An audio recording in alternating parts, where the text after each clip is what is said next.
प्रिय श्रोता बंधु भक्ति मार्ग तरफरु आपण मानंकु मोर स्वागत। आपण मानंकु मु भेटी देउछि सही पुण्य मास कार्तिकर महापुराण कार्तिक महात्म्य। ସେହି कार्तिक महात्म्य को श्रवण करी निजर पाप मोचन करिबा, समस्ते प्रभु पादरे निजको विलीन करिदेबा, एक होइजिबा। ସେହି प्रभु लीलामयଙ୍କ लीलारे आमे समस्ते एक होई तांकर स्तुति गान करिबा। नारायणं नमस्कृत्यं नरो चैवं नरोत्तमं देवीं सरस्वतीं व्यासं ततो जयेमुदीरयेत्। मूकं करोति वाचालं पङ्गुलङ्घयते गिरिं यत्कृपातमहं वन्दे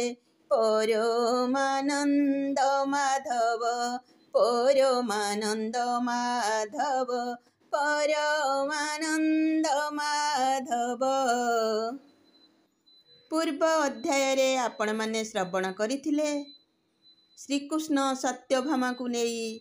एक निकांजन जगह को जाइछंती। सेठारे सत्यभामा निजर पूर्वजन्म विषय रे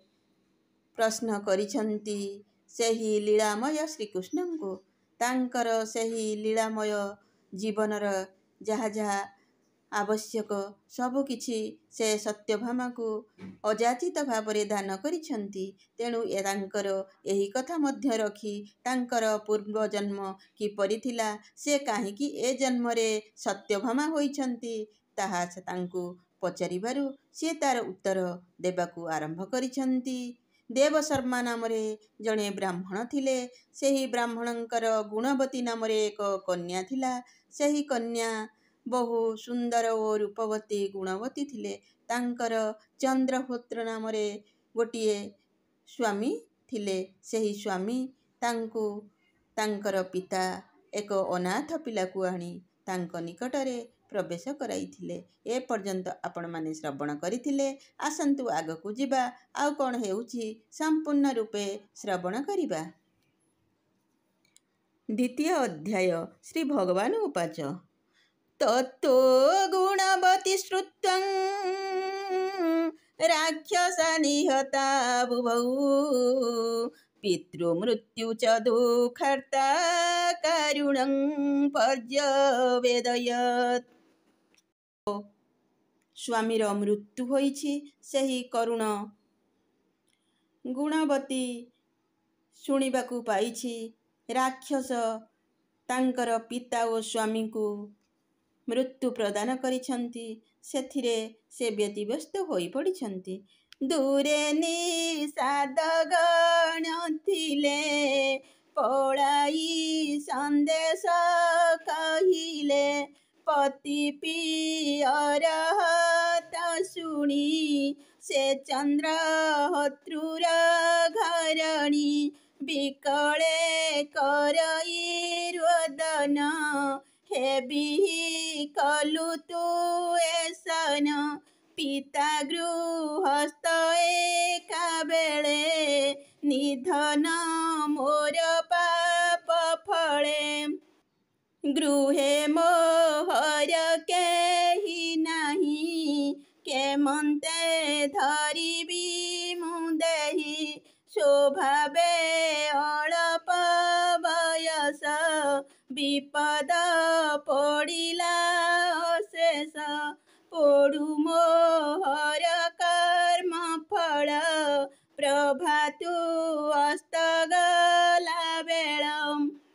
घोर गहन बने रखी दैव नेलावे निआखी बुद्धि त नदी सईआऊ धिक मोहर जीव जाऊ केमन्ते सरीब मो दिन भो पिता तुमोर जीवन क्षणे न देखु दुख मोर एबे तो होइली निरक्ष ମନ୍ଦିର ଶୂନ୍ୟ ହେବା ସେ ମୋତେ ନ ଦେଇ ଅନ୍ୟ ଦେଶେ ପରକୁ ମର ଗୃହେ ବରି ପାଳିଲ ପ୍ରାଣ ପ୍ରାୟ କରି ମୋତେ ତାହାଙ୍କୁ ବିଭା ଦେଲ ଏବେ ସଙ୍ଗରେ ଘେନି ଗଲ ଅନାଥ କରିଗଲ ମୋତେ ମୁଁ ଯାନ୍ତି ସ୍ୱାମୀଙ୍କ ସଙ୍ଗତେ ଉଭୟ କୂଳ ଜ୍ଞାନ ଶୂନ୍ୟ କେ ଦେବ ଜଳ ତିଳ ଦାନ ପ୍ରେତ କେ କରିବ ପବିତ୍ର ଏଣୁ ରଖିବି ମୋର ଜୀବ ଏମନ୍ତ ଭାଳି ଗୁଣବତୀ ଶୋକ ସମ୍ଭାଳି ହେଲା ଶାନ୍ତି ସଂସାର ଭାବ ମନେ ଗୁଣି ସର୍ବ ସତ୍ୟ ପ୍ରାୟ ମଣି ବିଷ୍ଣୁର ଲୀଳା ସର୍ବଦେହେ ତା ବିନୁ ଅନ୍ୟ ଗତି ନାହିଁ ତେଣୁ ହୋଇବି ଅନୁଗତ ଏବେ ସାରିବି ପ୍ରେତ କୃତ୍ୟ ପିତା ପତିଙ୍କ ଗତି ଦେଇ ଶରଣ ଯିବି ଲକ୍ଷ୍ମୀ ସାଇ ଏତେ ବିଚାରି ଦ୍ୱିଜ ନାରୀ ବିପ୍ରବଚନେ କ୍ରିୟା କରି ନିସ୍ତାରିବେ ନିକୁଳ ଜନ ଗୃହେ ତା ଥିଲା ଯେତେ ଧନ ସେ ଦେଶ ରାଜା ତାହା ନେଲା ଯେଣୁ ତାର କ୍ଷକ ନଥିଲା ଅନ୍ୟ ବ୍ରାହ୍ମଣ ଜନେ ହୁଡ଼ି ଦାନେ ହରିଲା ଡିହ ବାଡ଼ି ତା ଦେଖି ଦେବ ଶର୍ମା ସୂତା ମନେ ନ କଲା କିଛି ଚିନ୍ତା ବିପ୍ରକୁ ମାଗି ପ୍ରିୟ ପଣେ ସନ୍ନିଧେ ରଚି ଗୃହ କୋଣେ ଭିନ୍ନ କରିଣ ଦ୍ୱାର କାଟି ତାଳ ବରଡ଼ା କଲା ତାଟି ଆବର ପୋଷଣେ ଜୀବିକା କାର୍ପାସ ସୂତ୍ର କଲା ଏକା କିନ୍ତୁ ଲବ୍ଧେ ଆତ୍ମା ପୋଷି ରାମ ଗୋବିନ୍ଦ ନାମ ଘୋଷି ପୂର୍ବେ ପୁରାଣ ଥିଲା ଶୁଣି ଆତ୍ମାର ଲାଭ ମନେ ଗୁଣି ବିଷ୍ଣୁର ଅତି ପ୍ରିୟ ବ୍ରତ କାର୍ତ୍ତିକ ବିଧି ଯଥାକୃତ୍ୟ ସଂକଳ୍ପ କଲା ତାହା ବାଳି ସ୍ୱଭାବେ ଏକାଦଶୀ ପାଳି ପାପ ପ୍ରମାଦ ଭୟ ଚିତା ମିଥ୍ୟା ନ ଭାଷି କହେ ସତ୍ୟ ବିଧି ସଂକଳ୍ପେ ଉପବାସୀ କରଇ ବ୍ରତ ଏକାଦଶୀ ଆବର ପୂର୍ଣ୍ଣମାସୀ ଜାଣି କାର୍ତ୍ତିକ କୃତ୍ୟ ଯାହା ଭଣି ସ୍ନାନ କରିଣ ପ୍ରାତ କାଳେ ବିଷ୍ଣୁର ନାମ ଶିବ ଆଳେ ବସି ଜପଇ ଚିତ୍ତ ଶୁଦ୍ଧି ପୂଜଇ ମାନସିକ ବିଧି ନିଜ ଆଶ୍ରମେ ତହୁଁ ଯାଇ ତୁଳସୀ ବୃକ୍ଷ ଆରାଧଇ ଲେପନ ସେଚନ ସୁରେଖ ପଞ୍ଚବର୍ଣ୍ଣ ମୁରୁଜ ଲେଖ ଦୀପ ବସାଇ ସାୟଙ୍କାଳେ ହବିଷ୍ୟର୍ଣ୍ଣ ଏକାବେଳେ ନିନ୍ଦିତ କର୍ମ କରି ତେଜା ଶୟନ କାଳେ ତୃଣ ସଜ୍ଜା ଏମନ୍ତେ କେତେ ଦିନ ଗଲା ତା ଅଙ୍ଗେ ଜ୍ୱର ପ୍ରବେଶିଲା କାର୍ତ୍ତିକ ମାସ ପ୍ରାତ କାଳେ ସ୍ନାନ କରଇ ଶୀତ ଜଳେ ଜଠର ଅଗ୍ନି ତେଜ ହୀନେ ରୋଗ ଆକର୍ଷେ ଦିନୁ ଦିନେ ଜୋରେ କମ୍ପଇ ତାର ଦେହ ତଥାପି ବିଷ୍ଣୁ ବ୍ରତେ ମୟ ନିତ୍ୟ ପ୍ରଭାତେ ସ୍ନାନ করে ଏମନ୍ତ ସୁର ନଦୀ ତୀରେ ଅଙ୍ଗେ ବ୍ୟାପିଲା ସନ୍ନିପାତ ତକ୍ଷଣେ ପାଇଲା ପଞ୍ଚତ୍ୱ ଆତ୍ମା ତା ଅନ୍ତରିକ୍ଷେ ଯାଇ ଜାଜୁଲ୍ୟମାନ ଦେହ ପାଇ ବସିଲା ହେମମୟ ରଥେ ମଙ୍ଗଳ ଧ୍ୱନି କରି ପଥେ ବିଷ୍ଣୁ କିଙ୍କରେ ତହିଁ ମିଳି ଘେନି ବୈକୁଣ୍ଠେ ଗଲେ ଚଳି ବିଷ୍ଣୁଙ୍କୁ କଲା ଦର୍ଶନ ଛାମୁରେ ପାଇ ସନମାନ लक्ष्मी संगते सखी होई रहिला दिव्य भोग पाई पुणी लभिला ଯେଉଁ गति से कथा शुण सत्यवती ଏବେ ହୋଇଲା ସତ୍ୟଭାମା କହନ୍ତି ପୁରୁଷ ଉତ୍ତମ